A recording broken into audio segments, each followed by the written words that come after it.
César Bona, bienvenido a Atrapalibros, un placer tenerte con nosotros. Encantado, muy bien. Para hablar de educación sostenible, que dices que es un libro que llama a la acción, ¿no? Que trata sobre el presente y no el futuro.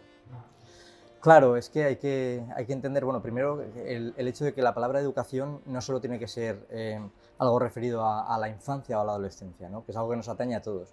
Y por otra parte, es sacarnos de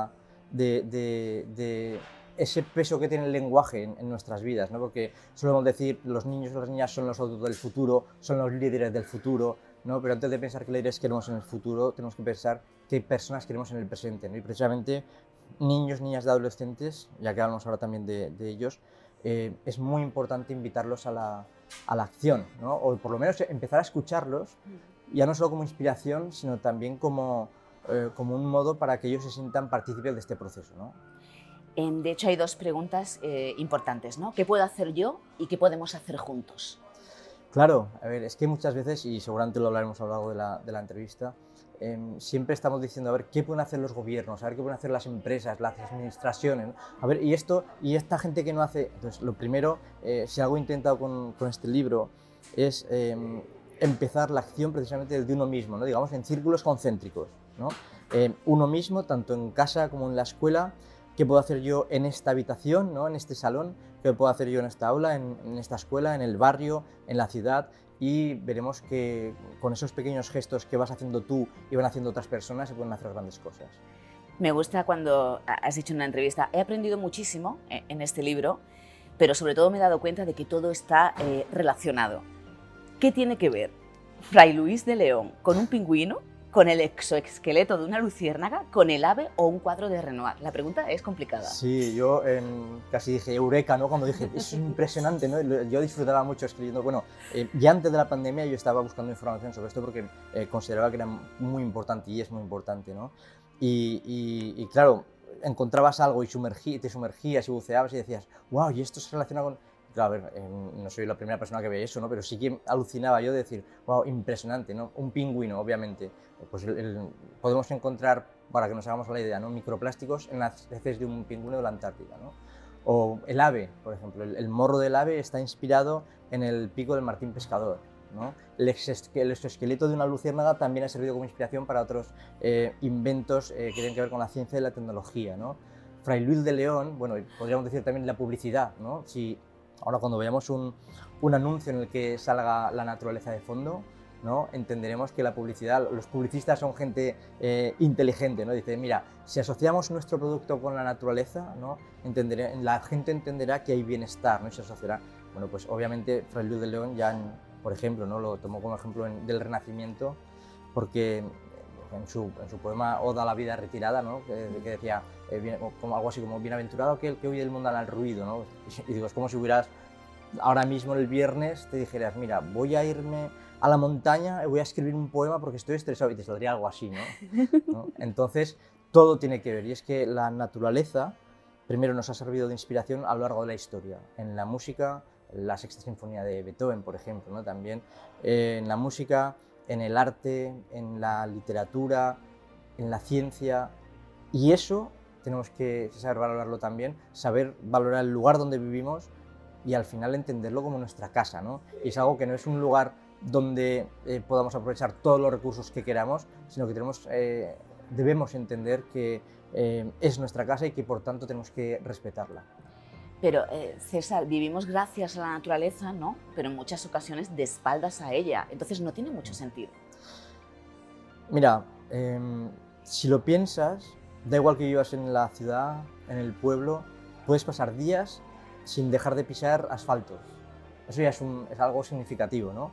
Y se nota, y es así, ¿no? Y ese alejarnos dentro del lugar donde estamos, alejarnos del mismo, es como una contradicción, ¿no? No podemos separarnos del lugar al que pertenecemos, como decía Nicanor Parra, ¿no?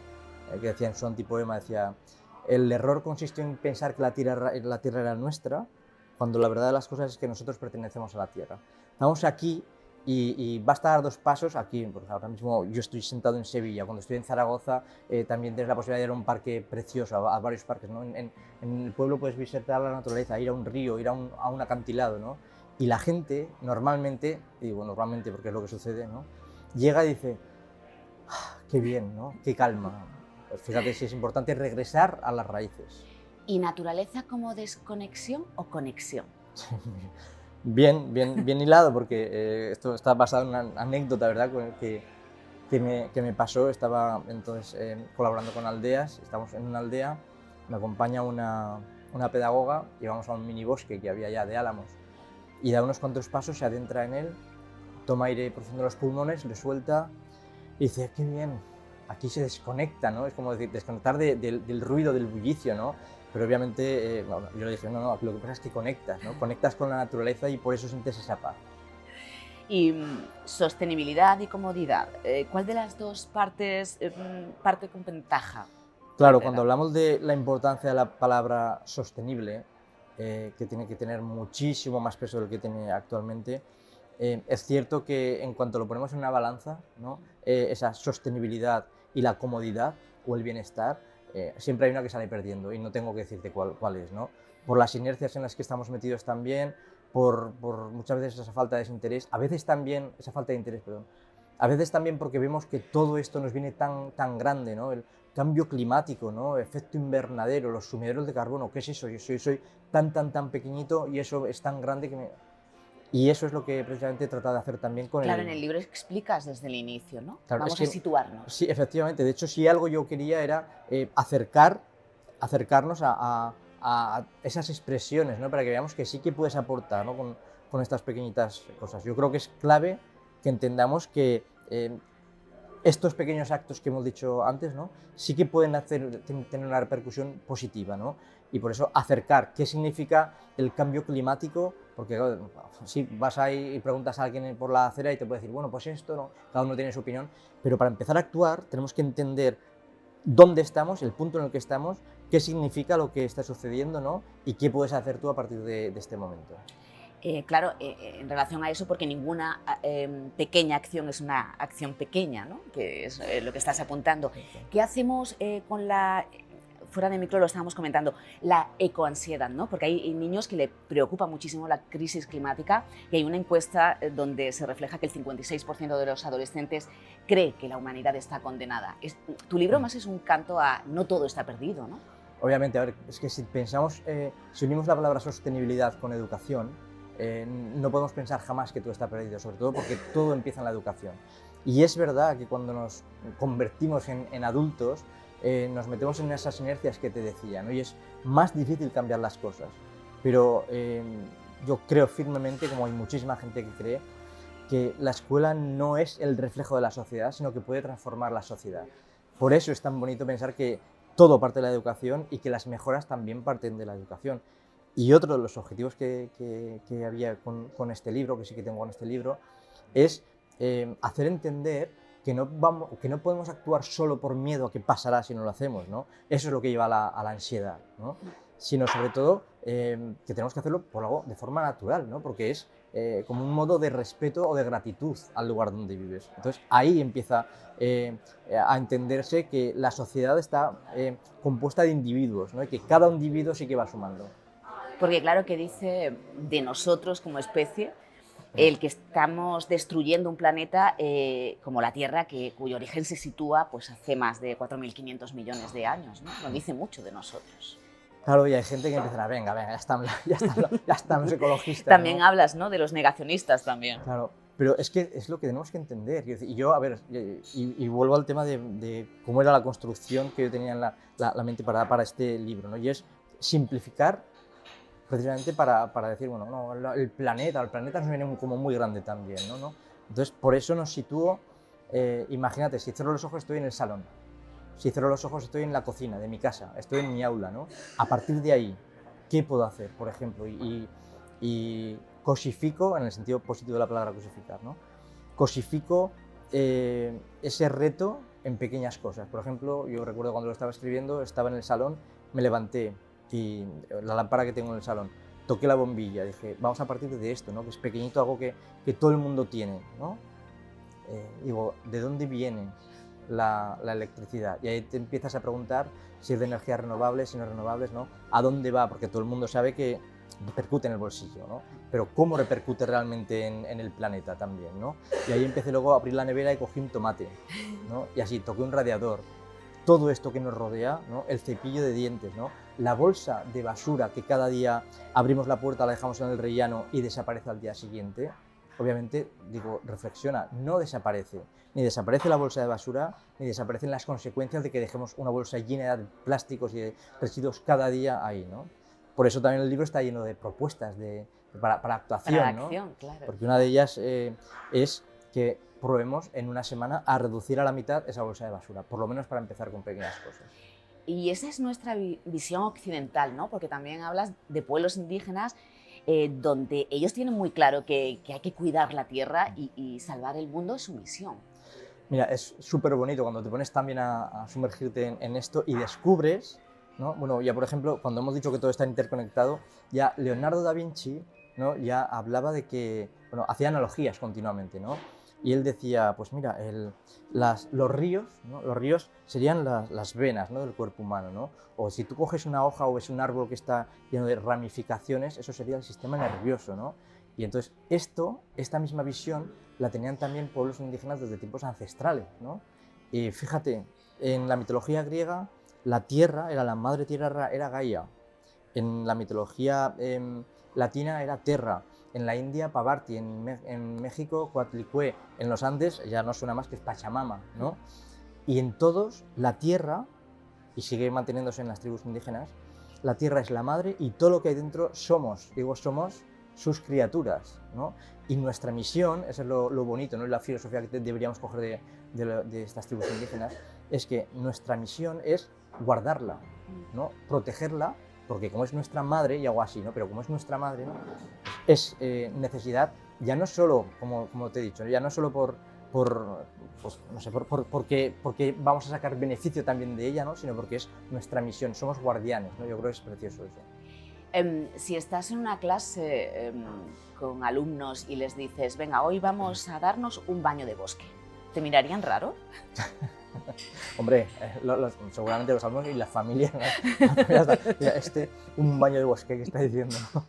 Viene de Japón, Srin-yoku, creo que se llamaba, ¿no? Sí. Srin-yoku.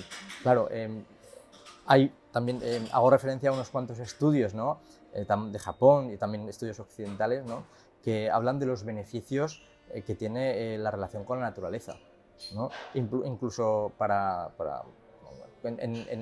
en casos, por ejemplo, de hiperactividad, ¿no? También es tremendamente beneficiosa, ¿no? En el caso para estimular la creatividad, también, ¿no? Pero solo para el bienestar, ¿no? Para la presión arterial.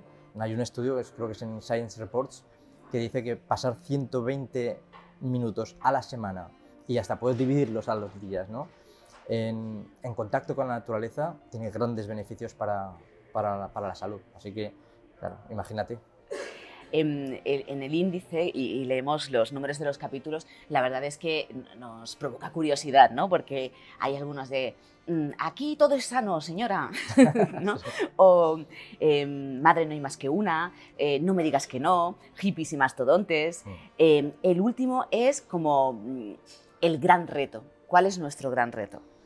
El gran reto, sobre todo, vamos a simplificarlo también, porque si cambiamos el gran por tu pequeño reto, casi sería lo mismo, ¿no? Y es que analices lo que tienes alrededor y que antes del libro hagas una especie de test, ¿no? Y después del libro, o si quieres en un par de semanas, hagas prácticamente el mismo test para que tú veas qué pequeñas cosas has cambiado, ¿no? Y yo creo que, bueno, al menos ya digo, en esos microexperimentos que yo hacía también mientras lo escribía, sí que se ve un gran cambio en lo personal.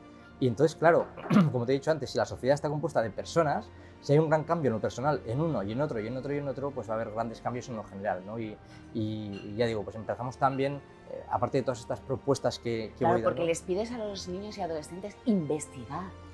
Y a los adultos, sobre todo porque, ya digo, con los adultos... No he dicho los adultos porque a veces nos cuesta más, ¿eh? Claro, porque tenemos que romper esa inercia, ¿sabes? Y cuando investigas y dices, ¡jo, qué curioso esto!, ¿no? Y sí, y los niños, las niñas, los adolescentes, primero ya están más concienciados que nosotros, como adultos, ¿no? Y luego sí que pueden hacer grandísimas cosas, ¿no? Y de hecho también algo que propongo en el libro es que en los centros educativos se pueden hacer muchísimas cosas, muchísimos proyectos, también partiendo de lo pequeño. Y hay ahora muchos centros educativos, ahora hablamos de los centros si quieres, pero partiendo de lo pequeño, por ejemplo, que piensen de dónde viene el agua que consumen, a dónde va, igual que hemos hecho con la bombilla, ¿no? Los residuos, que hay muchos centros que lo están haciendo, que te cuidan más con el tema de los residuos, no generar residuos, o crear una comisión medioambiental dirigida por los propios niños y niñas, ¿no? Que me parece interesante. Entonces hay Porque, muchas claro, ¿cuál opciones. es la situación actual de los centros educativos? ¿Se está haciendo lo suficiente? Mira, cuando vemos el punto que hemos dicho en el que estamos, ¿no? Que es un problema, podemos ver como un reto, digamos que hay dos vías, la acción o la inacción. Si estamos diciendo que la sociedad no puede agarrarse a la inacción y que tiene que hacer cosas, la educación, que es donde todo comienza, obviamente debería tomar un único camino, que es el dar paso hacia la acción. Ya encontramos centros que están haciendo grandes cosas, ¿no? Los recreos ya son el reflejo de esos centros, porque hay, por una parte hay hay recreos asépticos en los que no cabe ni un árbol, en otros ya se ve vegetación. En otros, y eso también se ve reflejado en las aulas, ¿no? Porque ya se hacen grandísimos proyectos. En otros están empezando poco a poco con pequeños huertos, que es súper loable, es muy bonito, ¿no? Que empieces con los huertos, en el cual todos, docentes y todos niños y niñas, tendrán que participar, ¿no? Y hay otros centros para los que el medio ambiente sigue siendo algo, o el respeto al medio ambiente sigue siendo algo como más secundario. Y eso no nos lo podemos permitir. O sea, en educación no podemos estar en la inacción. Se necesita un giro en la educación, se necesita un giro a la altura del reto ecológico al que se enfrenta la sociedad. Y la escuela tiene que estar a la vanguardia, sin ninguna duda. Y antes de terminar, ¿qué hacemos con el negacionismo que comentábamos antes? Porque también hay un capítulo donde hablas de ello, ¿no? De que no existe esta crisis climática. Claro, ya no solo no existe esta crisis climática, sino que a lo mejor viene un poco como con sarcasmo, ¿no? Y se ha llegado a escuchar decir, bueno, pues si se calienta el mar un par de grados, pues más calentito estará, ¿no? De lo cual están hablando Claro, últimamente. y piel de gallina cuando sucede eso, ¿no? Por eso es necesario saber qué consecuencias tiene lo que estamos haciendo para empezar a tomar medidas. Hay gente que no va a cambiar, eso tenemos que darlo por hecho ya, pero por eso está el reto de contagiar. Y si algo tiene de bonito la educación, es que, o la escuela, ¿no? Digamos, la escuela pensando en niños y niñas, es que se puede revertir el sentido de la educación y que van a salir cada día de las escuelas hacia sus casas y hacia la sociedad, educando a los que son los adultos que tienen alrededor, ¿no? Excusas va a haber siempre también, ¿no? Pero por eso es ese reto de hacernos reflexionar, de pensar qué puedes hacer tú con esa bombilla, con ese tomate, con esa bolsa de basura. Y mira, un ejemplo que también es significativo, ¿no? Yo espero que la gente, cuando diga, pues mira, he escuchado esto y ahora voy a ir a comprar y me voy a acordar, ¿no? Tú ahora vas a comprar con tu bolsa, vamos a decir que ya no es bolsa de plástico, ¿no? Bolsa de tela. Entonces vas a comprar a un supermercado, compra 10 productos, los metes en la bolsa, llegas a casa, los dejas en la mesa y sacas los 10 productos. Y ahora vuelve a meter los que contengan o lleven algo de plástico y los vas al supermercado. O sea, a lo mejor el 80 o el 90% de esos productos llevan plástico.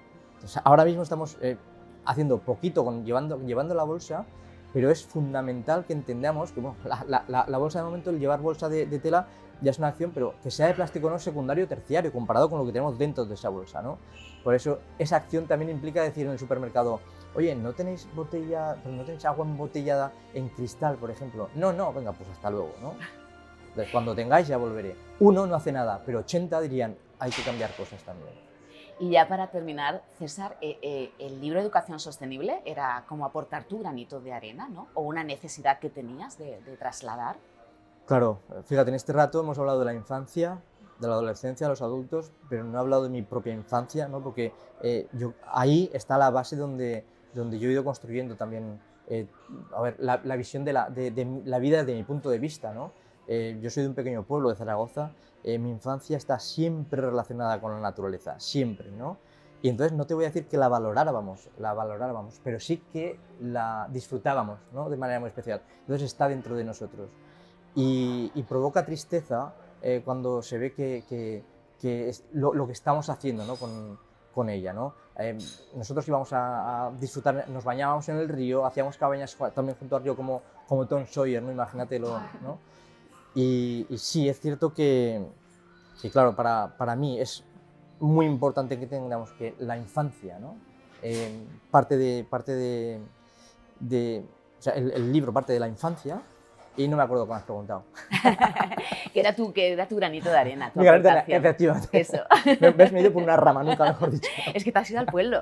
Sí, sí, al pueblo y a una rama, ¿no? Sí, es un pequeño granito de arena, sobre todo que pensemos que eso, ¿qué puedes aportar tú? ¿No? Yo creo que es bonito. Obviamente no vamos a entrar en este tema de la ecoansiedad, ¿no? Yo no puedo hacer más, obviamente no. Haz tu pequeño granito, ¿no?